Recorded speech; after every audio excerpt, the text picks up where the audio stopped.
O Supremo Tribunal Federal iniciou nesta terça-feira, dia 25 de março, o julgamento para decidir se aceita a denúncia apresentada pela Procuradoria-Geral da República contra o ex-presidente Jair Bolsonaro e outros 7 acusados por tentativa de golpe de Estado após as eleições de 2022. Como diria um tweet muito famoso, grande dia. Vamos saber mais sobre isso com a nossa Daiane Oliveira aqui no plantão. Sim, eu estou sorrindo muito hoje. É isso aí.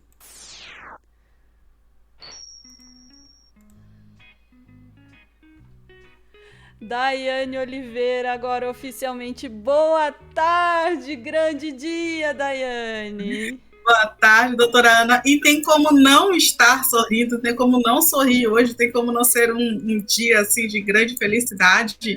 Não tem como. Não tem como, gente. Hoje, de fato, é um dia de grande felicidade. Desde cedo estou aqui acompanhando a doutora Ana. Tivemos Lúcia, tivemos Pedro. Pedro voltou algumas vezes. Foi uma delícia, inclusive. Um agradecimento, tá, gente, pelo plantão, pelo momento aí de acompanhar esse julgamento, porque foi uma delícia e vocês fizeram isso com maestria ao vivo. E assim, a sua risada, Ana, durante todo esse processo foi sensacional. E assim, eu tive essa missão de destacar dois momentos que foram interessantes no julgamento, mas a gente poderia destacar o julgamento inteiro para comentar aqui. Porque vamos lá começar, né? A gente tem o Bolsonaro, que está aí no processo de ser condenado, e sim, é um julgamento que faz uma análise sobre as denúncias que foram apresentadas pela PGR para julgar sua procedência. Então, isso é uma prévia de uma possível condenação do Bolsonaro. É exatamente isso que a gente está acompanhando agora. E pelas informações, pelo que já vem acontecendo no STF, a gente já sabe que o Bolsonaro ele não vai escapar dessa de acordo com tudo que está acontecendo neste momento. Pode dar risada, Ana. Tô aqui só curtindo. A gente tivemos falas fantásticas, não só do Alexandre de Moraes, mas de todos os juristas. Fala Budino super poético hoje, está lavando a sua alma. Até o Fux, eu vou dizer que até o Fux ele está indo, né, de um caminho assim que a gente já esperava, um caminho bom. Até o Fux. Generosidade aí, Daiane. Mas vamos lá. Até o Fux, sabe? Porque uma coisa do Zanin, do Fux, sabe que eu espero o pior. Então, quando a gente tem um mínimo de coerência ali, né, naquela linha de pensamento, a gente diz, opa, a Carmen Lúcia também, inclusive, Ana, que lapada foi aquela da Carmen Lúcia, que está como presidenta do TSE, inclusive, logo de início, o advogado chega para dizer que a BIM tinha uma obrigação de fazer uma análise das urnas, de fazer a conferência de vistoriar as urnas, e aí ela disse, só um detalhe, foi isso mesmo que eu anotei aqui? Nossa, eu vi a alma do advogado sair do corpo naquela hora, assim. Você falou isso, mas ele... Falei. Não tem como, né, não dizer que não disse o que disse. É isso. E detalhe, gente, a gente pode de fato concordar que a Carmen Lúcia não é, talvez, uma ministra do STF tão bem aplicada quanto o Alexandre de Moraes foi, e eu concordo, inclusive, que se a gente não teve um golpe de Estado, talvez tenha sido justamente por ter um ministro naquela época no TSE como o Alexandre de Moraes, que foi muito rápido. E a Carmen Lúcia, eu sempre faço críticas a essa posição no TSE, porque muita coisa se deixou correr solta, inclusive o que aconteceu com o Marçal em São Paulo foi um grande exemplo. O que aconteceu também, desculpe o termo, gente, com o Raspa Caneco, né, que também tentou ser prefeito aqui no Nordeste, mas foi uma pessoa desastrosa, com várias denúncias de fake news que o que o Tribunal Superior Eleitoral, que o TSE, não foi ativo como deveria ser em relação a esses casos. Então, essa morosidade, essa demora, realmente é extremamente complicado quando a gente fala de eleições. Mas, ainda assim, a Carmen Lúcia, ela fez a sua função, ela estava sempre ali ativa para fazer algum comentário, mas, infelizmente, a ação mesmo, as ações que a gente esperava, não aconteceram. Então, assim, a gente vai ter agora, eu vou te pedir, Lana, para já trazer um comecinho já de uma das falas que foi bem impactante nesse momento desse julgamento do Bolsonaro, por gentileza. Vamos lá. Primeira sessão da primeira turma, acompanhe com a gente aqui na TV Justiça. Primeira sessão da primeira turma, acompanhe com a gente aqui na TV Justiça. Adorei isso aqui, né? Alexandre de Moraes, Jair Bolsonaro. Cara a cara, bem devagarzinho ali. Olha quando o Moraes vai chegando, olha como o Bolsonaro fica. Inclusive, perdão, gente, eu sei que não poderia ter uma câmera, câmera ali. A primeira sessão diretamente para Bolsonaro, o advogado dele, Celso. Todo mundo pediu isso durante a live ali, né, que tivesse uma câmera direto no Bolsonaro. O máximo que a gente tem são essas imagens aqui do começo da transmissão, ele com aquela cara de pi, né, assim, olhando o celular. Vilarde do lado de Jair Bolsonaro.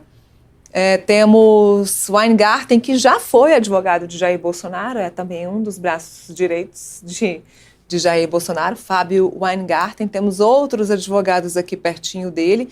Não estou vendo nenhum outro parlamentar acompanhando, então temos uma equipe de juristas.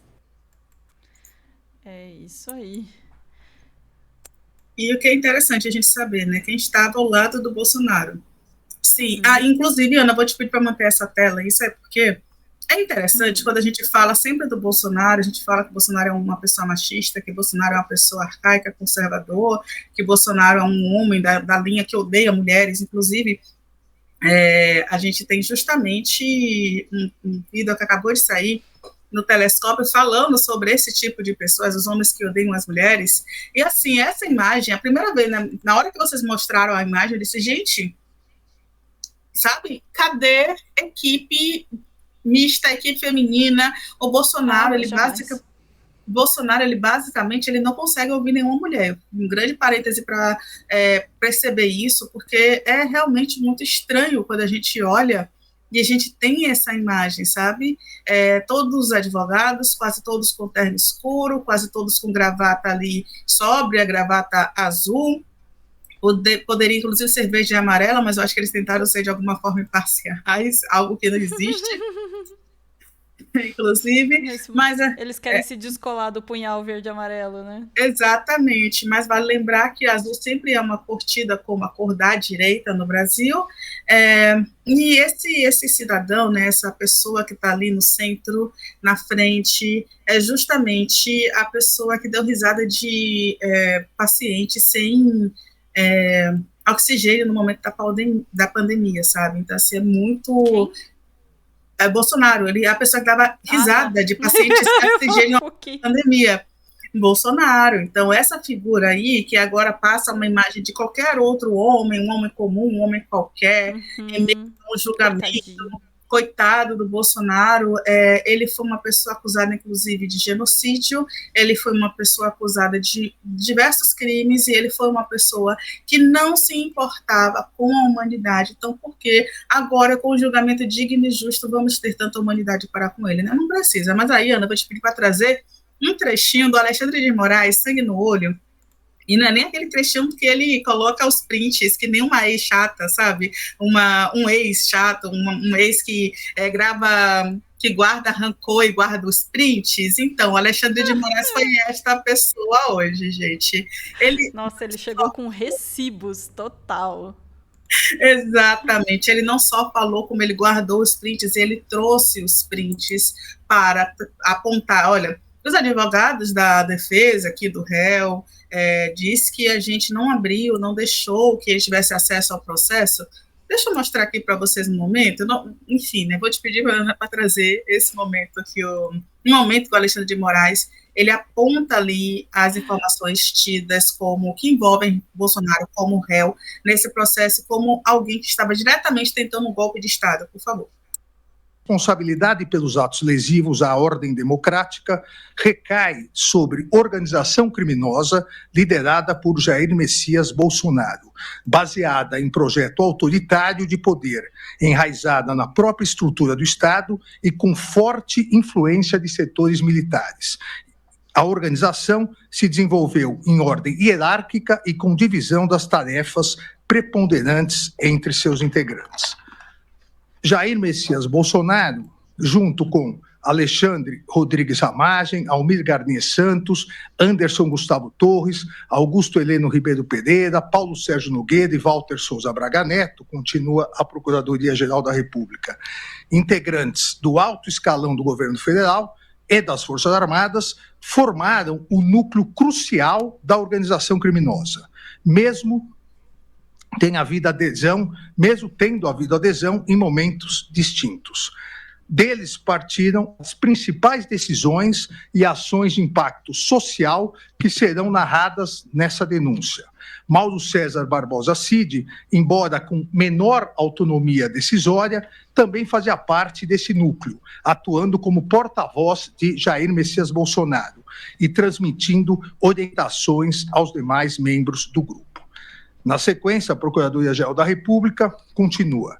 A natureza estável e permanente da organização criminosa é evidente em sua ação progressiva e coordenada que se iniciou em julho de 2021 e se estendeu até janeiro de 2023.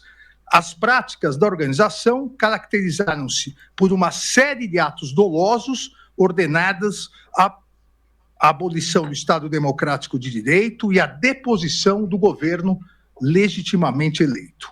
A ação coordenada foi a estratégia adotada pelo grupo para perpetrar crimes contra as instituições democráticas, os quais não seriam viáveis por meio de um único ato violento. A complexidade da ruptura institucional demandou um iter criminis mais distendido, em que se incorporavam narrativas contrárias às instituições democráticas. Isso aí. Pois é, e o que é que isso tudo quer dizer? É que a PGR, né, e o Bonet, inclusive, aponta diretamente isso, que o Bolsonaro ele foi um líder de uma articulação golpista, ele criou uma organização criminosa e foi o líder dessa organização criminosa para tentar um golpe de Estado. Então, a gente teve um começo, né, de um discurso da PGR fantástico, que aponta justamente que o Jair Messias Bolsonaro, que diz que em momento nenhum ele sequer sabia sobre a minuta, depois ele sabia sobre a minuta, depois ele não participou de absolutamente nada, depois ele esteve em algumas reuniões, depois ele recebeu um documento, e, por fim, ele fala, inclusive, que foi consultado, né, pelos líderes ali do Exército, que, de fato, ele estava em todo o momento envolvido com a trama golpista, e, por isso, até o momento, o STF, a primeira turma do STF, acolheu e manteve todas as denúncias da forma que estava sendo, né, que foi apresentada pela PGR, e não acolheu nenhuma tentativa de embargo da defesa. Eu acho, Ana, que a gente pode dizer, a Tayana está perguntando aqui no nosso chat, se terminou hoje, não, ficou para amanhã, mas a gente pode dizer uma coisa, a defesa, logicamente, é a função da defesa fazer isso, é tentar, o máximo possível, derrubar pontos que iriam poder aumentar a pena, que poderiam trazer uma condenação para não só Bolsonaro, como todos os outros investigados. Então, fazer esse tipo de articulação, de trazer esse ponto aí de que a denúncia, né, o Mauro Cid condiz o que Mauro Cid falou ou não condiz, a delação de Mauro Cid vai servir ou não vai servir, que é um ponto interessante. Derrubar a delação é realmente muito importante. Inclusive, o Moraes falou uma coisa que eu amei. O Moraes, ele traz, por exemplo, que a delação de Mauro Cid foi só mais um ponto, porque existe todo um trabalho de articulação das polícias para fazer uma investigação. E depois foi, né, derrubada aquela ideia de, mais uma vez, Ana, eu não consigo superar os prints, eu acho que isso vai virar um meme que a gente vai trazer em algum momento. Os prints do Moraes mostrando todo o acesso que os advogados da defesa do Bolsonaro tiveram. Isso foi incrível. No arquivo, na documentação. Então a gente também derruba essa ideia de que os advogados dizem que não precisa, e o próprio Moraes, em determinado ponto, ele cita, logicamente, né, cada computador vistoriado, cada informação que foi encontrada a mais, foi necessária uma perícia, essa perícia foi solicitada e foi disponibilizada no auto do processo, e todos tiveram acesso, quem tem acesso ao processo tem acesso a tudo que está lá nos autos. E eles mostraram que tinha até índice. Exatamente. Aí teve um momento também que o Moraes lembrou, né, que o Fux, assim como ele também escrevia livros, então fazia sumário, fazia índice, ou seja, foi uma alfinetada tanto para o Fux, tanto para os advogados do Bolsonaro, do tipo, olha, se vocês não conseguem fazer o mínimo do trabalho de vocês, abandonem o caso. Desculpa, eu entendi como uma linha dessa questão aí da defesa, uma crítica à defesa do Bolsonaro. Foi uma delícia, Ana, foi de verdade uma delícia. E aí é isso, né? A gente vai continuar acompanhando. Eu queria trazer vários momentos aqui, mas ia ficar um negócio muito longo. Mas a gente vai continuar acompanhando, porque, sim, a gente vai ter possivelmente aí um Bolsonaro que deve ser, e a perspectiva, o Zambarda vai aprofundar mais isso, mas a perspectiva de todos que acompanharam, todos os juristas, né, que estão na imprensa, que acompanharam esse primeiro momento, é de que, de fato, o Bolsonaro ele deve ser condenado. O Bolsonaro, todas as informações que foram apresentadas e de acordo, né, com a linha, né, das provas que foram apresentadas até o momento, coloca o Bolsonaro diretamente como uma pessoa que não só sabia, não foi uma pessoa comunicada por um possível golpe de Estado, foi uma pessoa que estava totalmente articulada e que tinha todos os mecanismos e coordenou ali uma articulação criminosa, um grupo criminoso, e a PGR, exatamente ao ponto que a PGR traz,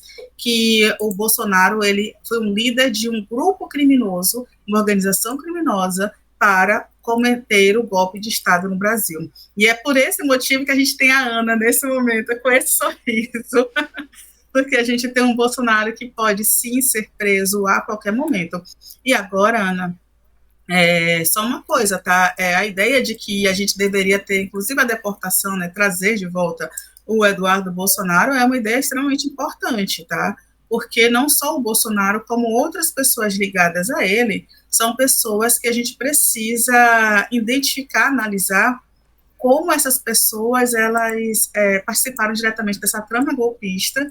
E aí tem um ponto, né, assim como a gente pode falar também da Zambelli, que a gente vai falar no outro corte específico sobre ela, mas sabendo dessa iminência de uma condenação, em que ponto não vale ter essas pessoas como a tornozeleira eletrônica, ou essas pessoas próximas, né, essas pessoas com algum tipo de monitoramento mais preciso. E a gente precisa debater sobre isso, porque sim, já surgem várias questões. O Bolsonaro ele não é uma pessoa imparcial, e o Bolsonaro já tentou sair, vale muito lembrar isso, que o Bolsonaro já tentou fugir do Brasil, né, sair do país, e o Bolsonaro também já se escondeu na embaixada da Hungria, né, a gente chama inclusive de justamente no momento em que começaram as investigações. Então, qual a demora, por exemplo, para o Bolsonaro buscar um asilo, ou buscar de fato, viver em outro local, fugir para outro local, assim como o filho fez?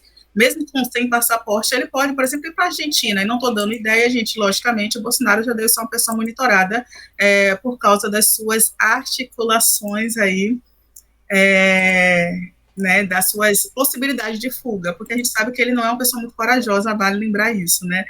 É isso, Ana. É isso aí.